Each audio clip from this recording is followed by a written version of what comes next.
کاسبکارانی بازاڕی خانخورمای کەرکووک مانگرتنیان ڕاگەیاند و سەرجەم دوکانەکانیان داخست.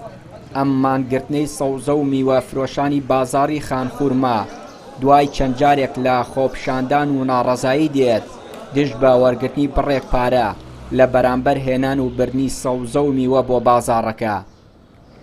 معاناتمان ئەوەیە ئەلێرە چەند کەسێک هەیە بۆ خۆیان هاتنە بەچەکەوە بەجلی مەدەنیەوە نازان عایدی چی لایەنێکە پارە و خاوە لە خەڵکە سەنن. تو ئەم پارەیە ئەسەنی من دوکاندارم، ئەمە دوکانی ئەهلیە هەمووی حکومی نییە، دوکانی حکومی بە قەیناکە، ئەگەرەخو عاید بە علوەبی قەیناکە، ئێمە دوکانی ئەهلین مڵک خۆیەتی بە ئیجارە تو هاتوویتە لێرە پارە لە خەڵک ئەسەنی خاوە لە خەڵک ئەسەنی بەچی حەقێکەوە. ئێمەش ڕامانگەیان لە ئەمڕۆوە هەتاکم ئەو کاتەی شتەکەمان چارەسەر ئەکرێ مانەگرین. کێشەکەمان چییە لەیرە کە کابرا کەرەوانەی داناوە پارە لە خەڵکە سەنێ خاوا سەنێ بۆ ئوسولیش نییە.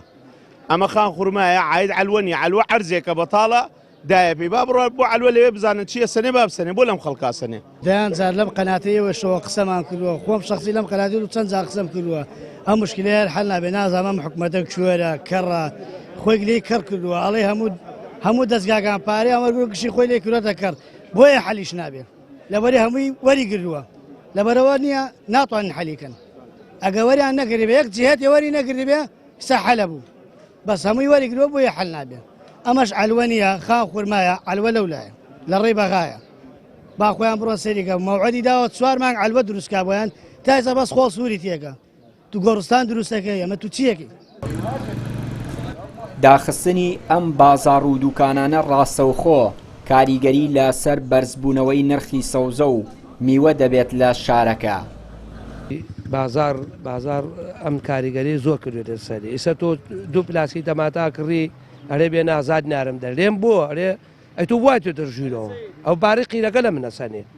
ئێ باش ئەمە هەر چولۆیەکی ئەم میواتە هەر ڕۆ بۆ ماڕەکانە ڕۆ. ئێخێرە ئەو هەموو ڕۆژێ ئەو بازە و ئەو علومەیە و ئەوە بارکردنەوە ئەوە نامچێمانای وایە هەمووی ئەگەڕێتەوە بۆ چینی فەقیر. ئەوەی قەتعەیە بسەنێ لەم بازارەیە کە یەک قەتعەیە 500 دینار بۆ 250 بۆ 500 دینار لە خەڵکە سەنێ. فەقیر و هەژار ڕۆژانەی 20-25 دینار ئیشەکە. من ساحێ ئەم قەتعەی منە لەبێ ئیشەکەم، بەس لەبەر فەقیر و هەژار دامان خستووە حتاکو ئەو ڕۆژە ئەم کەرەڤانانە هەڵەگرترێ ئەم خاوەیە لە خەڵک نەسەنن. بە پێی وتەی کاسبکاران و سەوزە و میوە فرۆشانی خانخورما ئەوان بەردەوام دەبن لە مانگرتن و داخستنی دوکانەکانیان تا ئەو کاتەی کێشەکەیان بۆ چارەسەر دەکرێت و ئەو کەسانە لە بازاڕەکە دوور دەخرێنەوە کە ڕۆژانە لە بەرامبەر بە بازارکردنی شتوماک پارەیان لێ وەردەگرێن. چیان نووری، کەناڵی پەیام، کەرکووک.